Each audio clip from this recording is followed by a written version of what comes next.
Hey, it's Brook. What are you doing?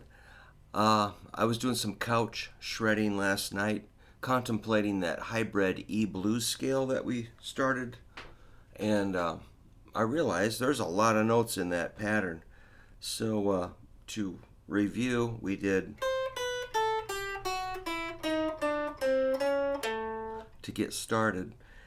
So, I just realized those notes are going to, of course, exist in other places, and the pattern gets huge. It's kind of overwhelming. So those notes, let me check one thing out here. It's a C, B, A, G, F sharp, E, D sharp, D, C, C sharp to the root. What I found interesting was on the third string, theoretically, you've got quite a string of notes.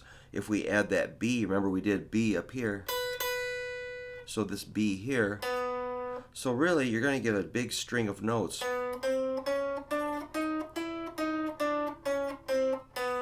in the scale. So that's a giant chromatic line of B, C, C sharp, D, D sharp, and E. We need more fingers, don't we?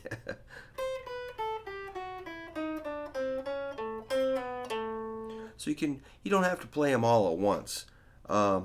You can skip a few. It's probably better to skip a few, but just adding that B is pretty cool. I remember learning when I have these little flashbacks of when I was a teenager. We jammed in this basement at my neighbor's house, and we just had a great time. All the kids would play, and there's some older kids that would come over that were more experienced. I remember watching a kid. I knew this pattern. I remember watching a kid go. I'm like, what? You can go down there too? So it was kind of like.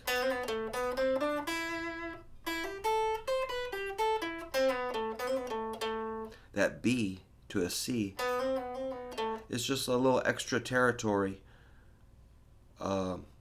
beyond that box, that normal shape of four fingers. You can get out of it just a little bit.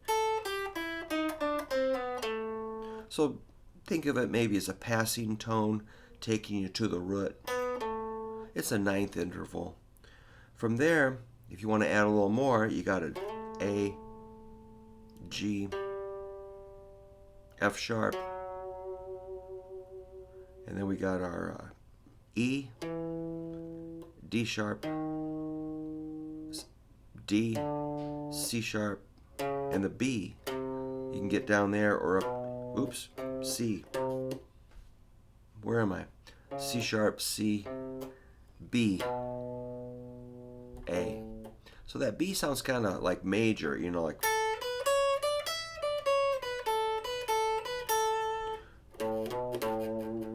But if you think of it as a ninth, it's kind of like, it's cool.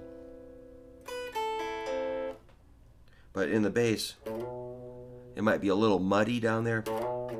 But here, that's a root, fifth, and a ninth, which is super cool. Root, fifth, ninth. That's a A, E, and B.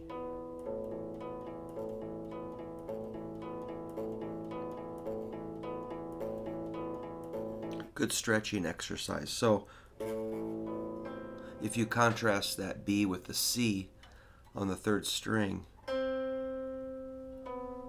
get that kind of haunted.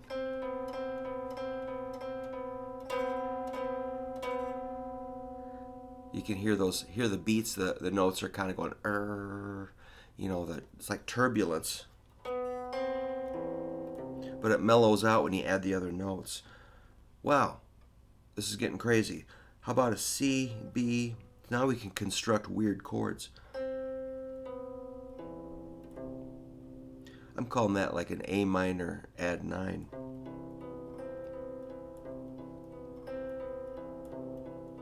Or a C major 7, same thing.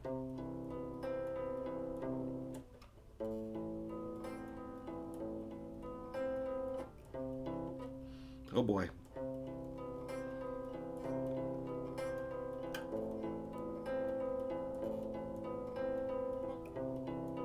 I'm completely out of control. But that's kind of the point, is when you learn your scales and notes and a little bit of theory, and combine it with some fingering, a little curiosity, you can construct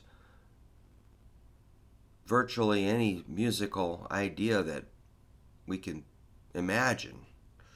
So that's why it's really cool to know your notes and know a few scales and explore them. Just be a little bit curious and creative, and you can expand. I mean, we can expand this all the way up the neck, down and up. So this is just one little position. Um, but yeah, I'm pretty interested in that hybrid blues scale. And I'd like to thank my friend Don Scott for reminding me of that scale. So give credit to where credit is due. And I'm real excited about that. So thanks, Don. And thanks for using that super thanks tab. You can click that and donate a few bucks or a few pennies if you want. It's down at the bottom. Down on the lower right, there's like a little heart that says thanks. If you click that, something happens. I've gotten a few tips recently, and that makes me super excited and very motivated to make more videos.